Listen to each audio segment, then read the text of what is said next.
হে WhatsApp YouTube, আমি সুব্রত আর আপনারা দেখছেন beyond milestones. Last north Bengal trip আর ঝাড়খণ্ড ট্রিপ, দুটো ট্রিপে বড্ড কষ্টের মধ্যে দিয়ে যেতে হয়েছে, কারণ হাইওয়েতে মন ভরে গাড়ি চালিয়েছি, কিন্তু যখনই পাহাড়ের রাস্তায় উঠছি বা সামান্য নুড়ি পাথর বা কাদা থাকছে, গাড়ি কিন্তু একদম গ্রিপ পাচ্ছে না।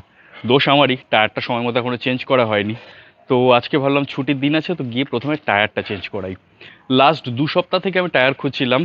এমআরএফের যে ট্যুরারগুলো থাকে, আমি দেখাচ্ছি এক্স্যাক্ট মডেলটা, তো ওইটা কলকাতার কোনো জায়গাতে খুঁজে পাচ্ছিলাম না। ফাইনালি সামনের চাকাটা পেয়েছি, পিছনের চাকাটা পেতে কিন্তু আমাকে বলে আসানসোল থেকে আনাতে হয়েছে। তো আমার বাড়ির সামনে একটা জায়গা প্রত্যেকটা ট্রিপে আপনাদের দেখাই, সেটা হচ্ছে গাছতলা পেট্রোল পাম্প।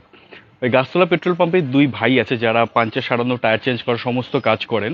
তো আক্তার ব্রাদার্স বলি আমি দুজনকে। তো ওই আক্তার ভাইয়ের থেকে আজকে যাব টায়ারটাকে চেঞ্জ করতে। আগে দেখাই কন্ডিশনটা। পিছনেরটা তাও একটু গ্রিপ রয়েছে, কিন্তু এই জায়গাটা পুরো ফ্ল্যাট হয়ে গেছে। মানে গ্রিপ আছে কি নেই আমি জানি না, বাট যখন চালাই বা টার্নই কোনো রকমের কনফিডেন্স পাচ্ছি না। আর সামনে তো বলতে গেলে প্রায় ফ্ল্যাট হয়েই গেছে, এইখানে জাস্ট দাগগুলো হালকা রয়েছে, বাট সত্যি কথা বলতে একদম গ্রিপ পাওয়া যাচ্ছে না। স্পেশালি যখন লিন করে টার্নগুলো নেওয়া বা কোনো নুড়ি পাথরের মধ্যে ব্রেক মারা, বিভৎস প্রবলেম হচ্ছে। আর রাস্তা একটু কাদা থাকলে তো গল্প শেষ পুরো। তো যদি ঝাড়খণ্ডের ট্রিপে দেখে থাকেন, যখন পাত্রাতো ভ্যালিতে এন্টার করছি, সেই সময়টা সেম প্রবলেমের সম্মুখীন হয়েছি। যেহেতু সামনে প্ল্যান করা ট্রিপগুলোর মধ্যে অন রোড অফ রোড দুটোই রয়েছে, তাই 50-50 একটা টায়ার লাগাচ্ছি, যেটা on road and of road দুটোতেই ভালো সার্ভিস দেবে। তো সেটা হচ্ছে MRF মোগ্রিপ মেটিয়ার। কোথাও পাচ্ছিলাম না, ফাইনালি অনেক কষ্টে আক্তারদাকে বলে পেয়েছি। পিছনের টায়ারটা বোধহয় উনি বলেন আসানসোল থেকে আনিয়েছেন।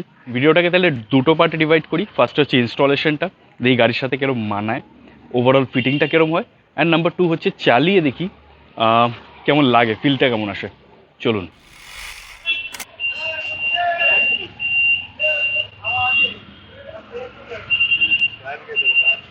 তো চলে এসেছি গাছতলা পেট্রোল পাম্প, অ্যান্ড টায়ারটাও পেয়ে গেছি, দুটো পাশাপাশি রেখেছি, জাস্ট কম্প্যারিজনটা দেখাচ্ছি। এটা হচ্ছে আগের টায়ারটা ফ্ল্যাট হয়ে গেছে, অ্যান্ড দিস ইজ MRF মোগ্রিপ মেটিয়ার। এইটা আমার গ্রিপটা সব থেকে ভালো লেগেছে because of this on road and of road দুটো ক্যাপাবিলিটি আছে। সামনেরটা দেখাই, সামনেরটাও দেখতে পাচ্ছেন একদম ফ্ল্যাট হয়ে গেছে। অ্যান্ড মেটিয়ারের এটা সামনে 100 আর পিছনে হচ্ছে 140। এটা হচ্ছে 7 ইঞ্চ অ্যালয়, তার সাথে এইটা হচ্ছে 80, এটা হচ্ছে 100। আর পিছনেরটা এইটা হচ্ছে 140, এইটা হচ্ছে 70 আর 17 ইঞ্চ হুইল। তো ব্যাপারটা দেখতে কিন্তু হেভি লাগছে, দেখি গাড়িতে ইনস্টলেশনের পরে কেমন লাগে। তারপর কালকে সকালে একবার চালিয়ে দেখবো ফিলটা কেমন আসে। এখন তো গ্রিপ একদম পাচ্ছি না, কালকে কতটা ডিফারেন্স হয় সেটা দেখা যাক। পেট্রোল পাম্পে জাস্ট একটা Z900 এসে দাঁড়ালো, 4 সিলিন্ডার। কবে আর চালাবো এগুলো, একটু এগিয়ে যেতে সাহায্য করতে হবে। তো তাড়াতাড়ি একটু সাবস্ক্রাইবটা করুন, একটু লাইক শেয়ার সাবস্ক্রাইব করে এগিয়ে যেতে সাহায্য করলে তবে না একদিন এই বাইকটা রেম করবো। Please support. আপাতত আজকে টায়ার নিয়ে খুশি থাকি, আশা করি আগামী দিন ওটাও হয়ে যাবে।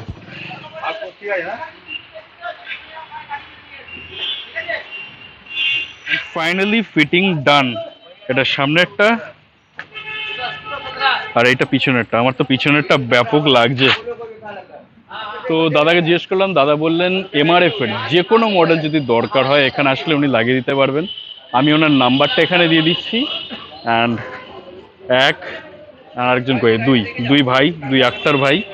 তো আজকে বড্ড কাজে চাপ আছে, তাই ক্যামেরার সামনে সেরকমটা আনলাম না, বিভৎস বিজি রয়েছেন। তো আমি মোটামুটি ঢুকেছিলাম 4:30, এখন বাজে 7:30, প্রায় 3 ঘন্টা লেগে গেলো আমারটাও করতে। মাঝখানে যদি রিম পলিশ করা ছিল তা তাই জন্য একটু টাইম লাগলো। যাই হোক, চলুন এবার বাড়ি যাই। কালকে সকালে বাইকটা নিয়ে বেরোবো, দেখবো যে গ্রিপটা কেমন আসে আর ফিলটা পাই কিনা। মানে এতগুলো টাকা খরচা করে সেই ব্যাপারটা আসা দরকার না। এবার বলে রাখি খরচা কত হলো। পিছনের টায়ারটা অ্যান্ড সামনের টায়ারটা দুটোই অফিসিয়াল ওয়েবসাইটে যেটা লিস্টেড থাকে সেই প্রাইসই হয়েছে। আমি বললাম দাদাকে একটু কম করতে, দাদা বললো যে অন্য যে কোনো মডেল হলেও কম করতো, বাট এই মডেলটা যেহেতু একটু কষ্ট করে পাওয়া গেছে তাই জন্য একটু ওনাকেও বেশি খরচা করতে হয়েছে। তো পিছনেরটা পড়েছে 3750, 3750 টাকা, আর সামনেরটা হচ্ছে 2350, অর্থাৎ 2350 টাকা। এবার এই টাকাটা উসুল হলো কিনা কালকে কর্নারিংটা মেরে বোঝা যাবে। Stay tuned. তো নতুন টায়ার লাগিয়ে ভাবলাম যে এবার টেস্টটাও সেইভাবেই করে ফেলি। তো 2-3টে কর্নারিং করে দেখলাম, দারুণ গ্রিপ। ছোটোখাটো স্টোনচিপগুলো যখন থাকে তো কনফিডেন্স চলে যায়, সেই জায়গাতে কোনো প্রবলেম হচ্ছে না। যেমন এইখানটায় রয়েছে, এই যে কাট করলাম, কোনো চাপ নেই, গুড ওয়ান। যা এক্সপেক্ট করেছিলাম তার থেকে বেটার অবভিয়াসলি। স্পেশালি হয়তো আমার যে টায়ারটার অবস্থা ছিল একদম বাজে অবস্থা ছিল, তারপর থেকে এই আপগ্রেডটা অনেকটাই বেটার মনে হচ্ছে। এবার একটু হালকা অফরোডিং,